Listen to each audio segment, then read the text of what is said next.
Good afternoon. At first place, I would like to express my vivid thanks to the organizers, especially Elena, Alison, Anne, and David. And at second place, please accept the ritual apologies of French people when they start to speak in English.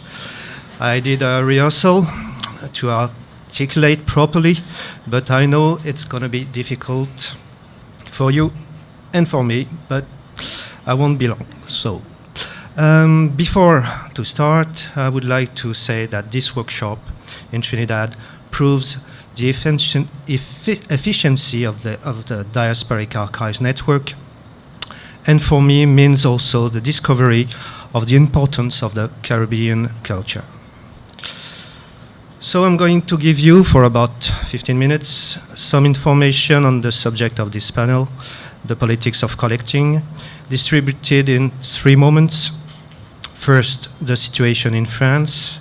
Second and third, how things proceed in Germany and in the Netherlands. Eventually, I will present some relatively new elements which affect the European archiving landscape, and I think these new elements will be commented by the next speaker, Kevin Repp. But first of all, I would like to stress one crucial point. Most of the institutions which will be mentioned are not competing to acquire papers when they are in auctions or when they are declared available by their owners. In the immense majority of cases, these institutions are cooperating in order to find the best option to preserve and give an access to documents. Maybe, or maybe not, the general lack of money makes things easier. People are more flexible. So first point, what are the politics of collecting literary papers in France? There are 4 collectors. In the alphabetical order, there is first the Archives Nationales, National Public Record Office, and considering the very domain we are interested in, literary papers, these are collected for their large part in a section called Archives Privées in the central office, but also through the numerous Archives Départementales, county archives. We can also note some series of literary documents in the Archives du Monde du Travail, Department of Public Record, specialized in the work corporate bodies papers, which houses the archive of the Bibliothèque des Chemins de Fer railway collection, a famous literary collection from Hachette at the second half of the 19th century. In the public records, all disciplines and periods are represented. In some occasions, papers are bought with limited means for the county archives, but the general rule is donation. In second place, we find the Bibliothèque littéraire Jacques Doucet, located in Paris, which is under the authority of the Chancellerie des Universités, Ministry of Education, unlike the public records or the National Library of France, which are under the Ministry of Culture. The collection, which was primarily built by Jacques Doucet, is specialized in 20th century French literature. It has grown in a very significant way through donations and auctions, during which Doucet can ask for preemption. Then the Bibliothèque Nationale de France, which holds the biggest collections of literary manuscripts through its Département des Manuscrits. This collection, of course, has no limitation in time and more in literary genre. The BNF benefits from several donations and has also an active range of politics of acquisitions, including sponsoring. Among the most spectacular and recent ones, I will cite Guy Debord's papers, Memoirs of Casanova, and Michel Foucault archives for several million euros each.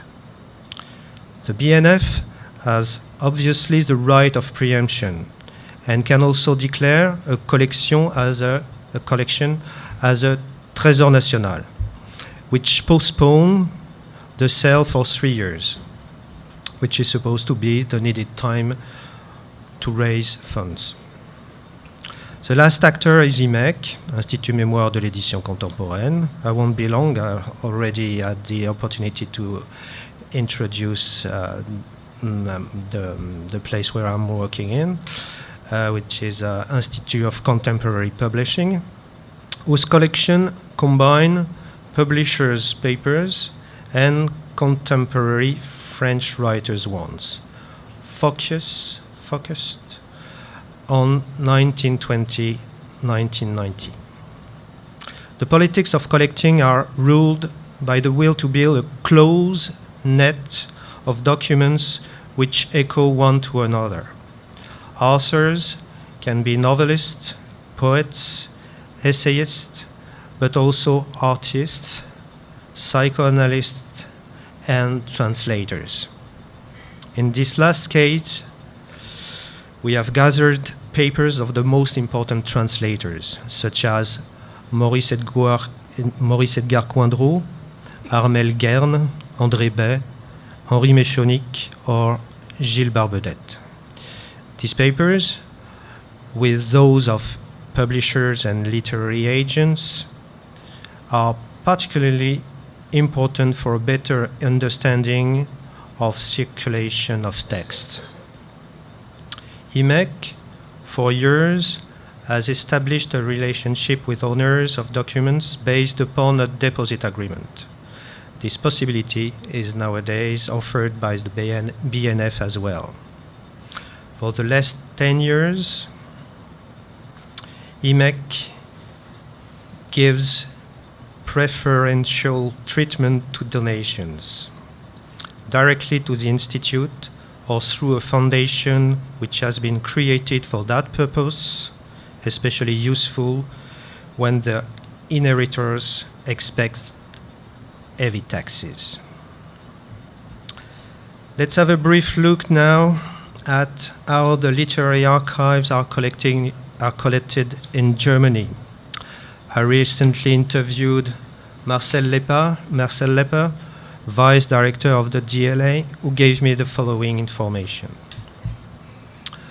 Superseding the Staatsbibliothek in Berlin or the Deutsche Nationalbibliothek in Leipzig and Frankfurt, the two major literary collections are the Akademie der Künstler, Artist Academy in Berlin, and the Deutsches Literaturarchiv in Marbach am Neckar, close to Stuttgart in South Germany. They both are under the authority of the Ministry of Culture, Cultural Affairs. And in the case of the DLA, they can also benefit from credits from the Ministry of Research for acquisitions. The two institutions have both the main part of their collections. The papers of the Surkamp Publishing House reach apparently a jolly amount of money. I asked Marcel Lepper if the German Record Office was having literary papers as well, and yes, in some occasions when the works have been written by somebody working as a civil servant.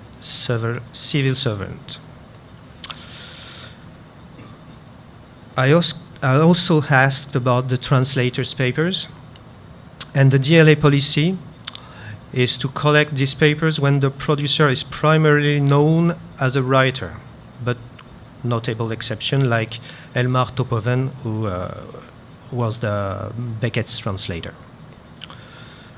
Regarding the situation in the Netherlands, according to Hoort Meinders,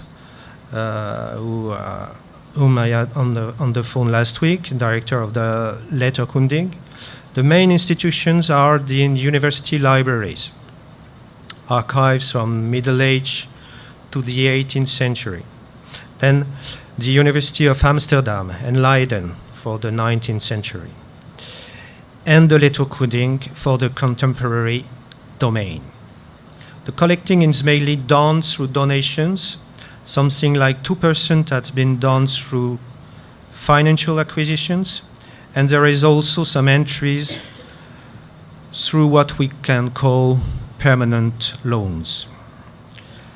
The letterkundig collection, which does not hold translator papers, is notably strong for the interwar period. Last part of my exposé. In the last 8 years or so, the situation of archives collecting and management in Northern Europe has experienced some telling changes. A new operator who, in some aspects, is acting like some art galleries did 50 years ago, is trying hard to create a new market on autographs through a deep destabilization of the values of patrimonial, historic, or so-called prestigious literary documents.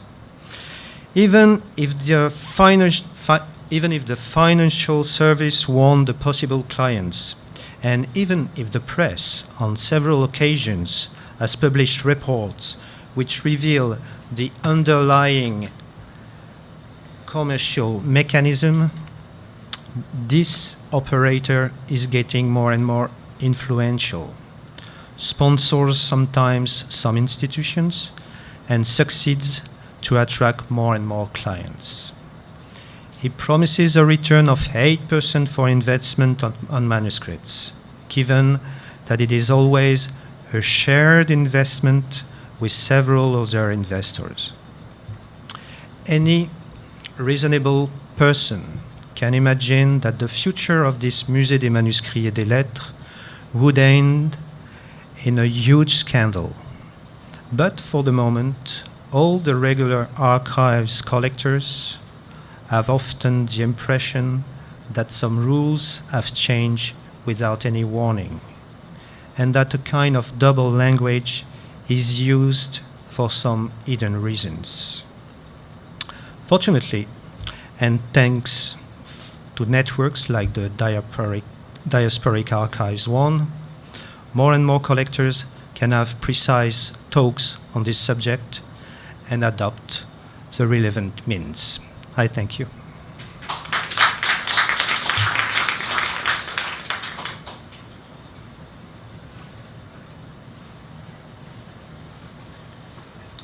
Thank you very much, Andre. I'm now going to invite Kevin Repp to respond to the two talks that we've just heard and to offer some observations from his perspective as the curator of European manuscripts at the Beinecke.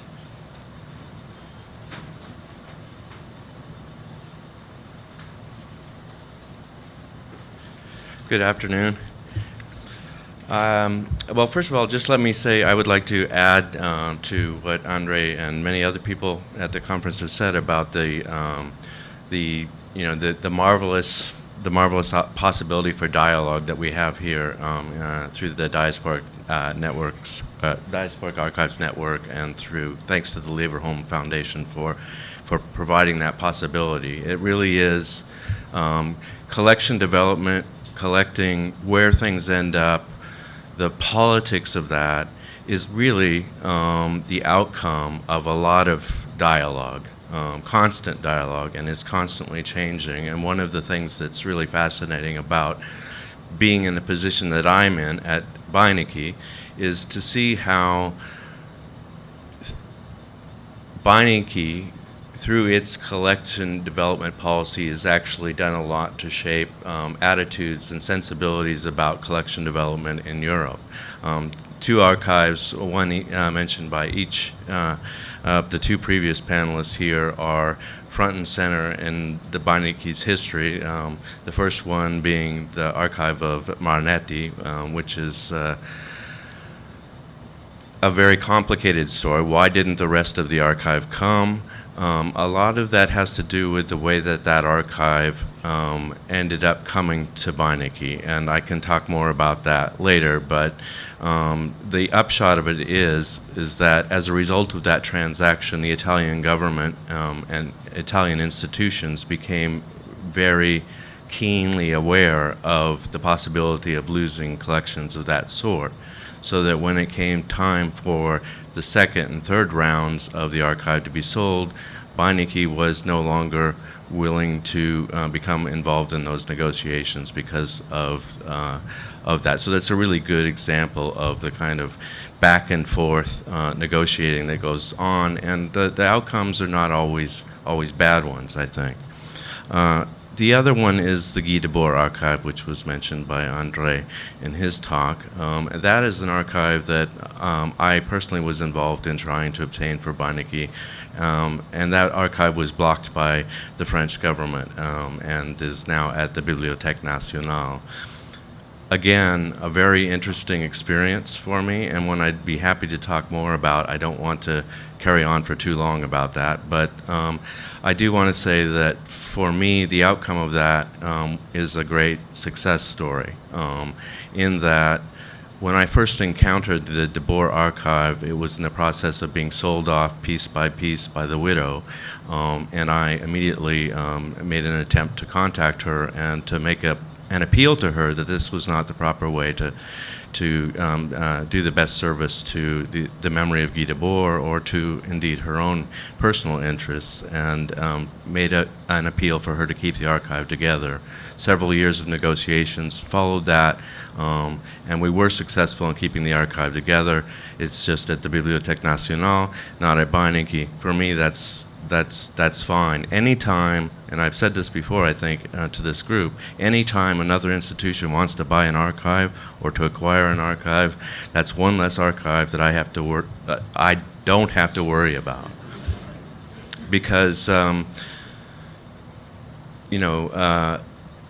when I said dialogue earlier, I mean, really, the reality of how collections are built and how particular archives end up in particular places where sometimes it seems quite mysterious is really a dialogue like the dialogue you would have on the floor of the stock exchange at Wall Street. So you've got, imagine a group, you've all seen, no doubt, film footage of Wall Street where you have all of these people screaming and yelling and trying to get the attention of other people in the room. That's exactly what it's like. That is the reality of the world in which manuscripts and the fate of manuscripts is decided. That group of people are not stockbrokers and bankers, but they are a whole host of people, some of whom were mentioned earlier, professionals such as ourselves, certainly librarians, archivists, preservation librarians, I would also add to that mix, as well as curators, are one voice in that multitude. But in addition to that, there are private collectors. Private collectors are really a very powerful force in deciding what becomes of things, and indeed in the creation of archives in many cases themselves. In addition to that, you have the creators of the archives, you have the families of the creators of the archives, you have scholars who have a particular interest, you have fan bases, you have then finally, ultimately on some occasions, such as the Debord situation and the Marinetti papers, you have politicians who become involved.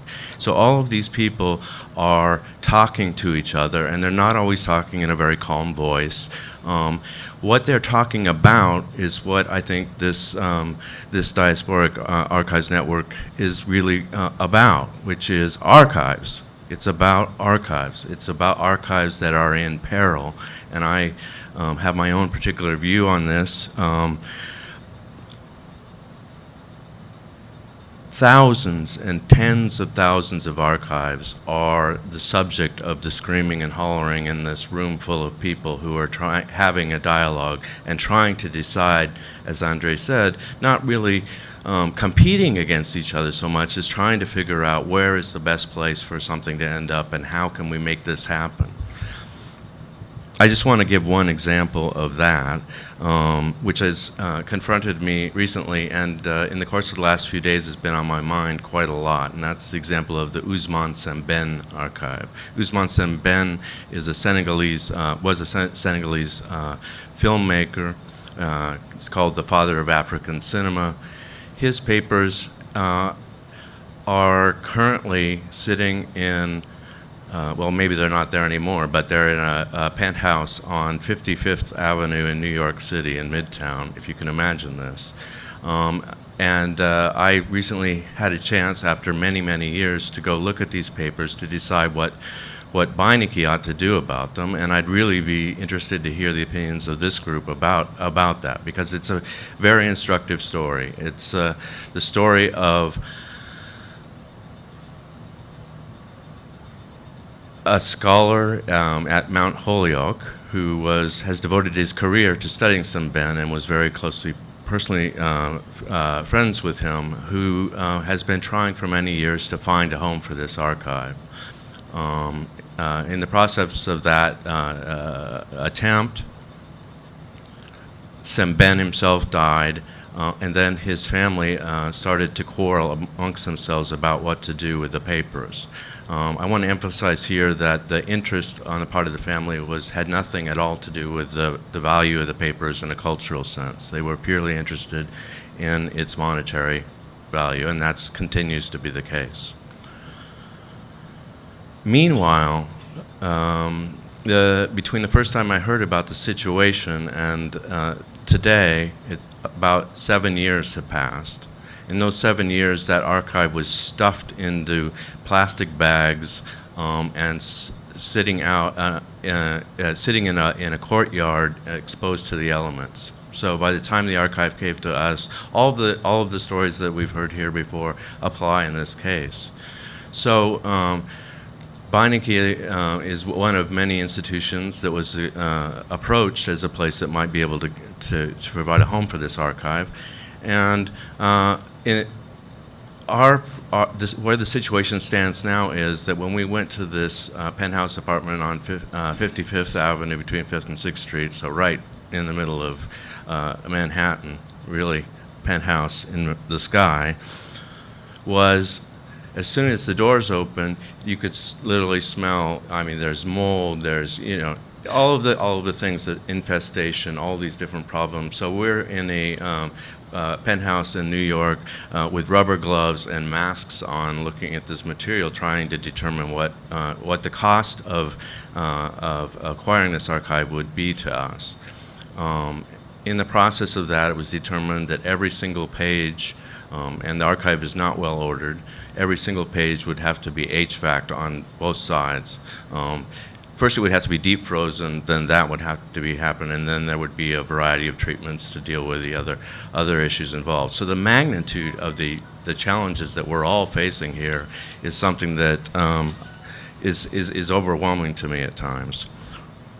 But the question to me is, after listening to the very wide range of passionate opinions about a subject like this, is would Beinecke be a hero or would Beinecke be a villain if it decided to try to save this archive from destruction? That's just one example. It's one that's a bit out of the area that I usually collect in. I collect post-war avant-garde and counterculture, which is an area that is not currently being collected in many institutions, certainly not in the home countries. And there again, though, I feel the same sense of urgency. I haven't encountered anything quite as extreme as the Sembène papers, but I certainly have encountered things that are beyond saving at this point.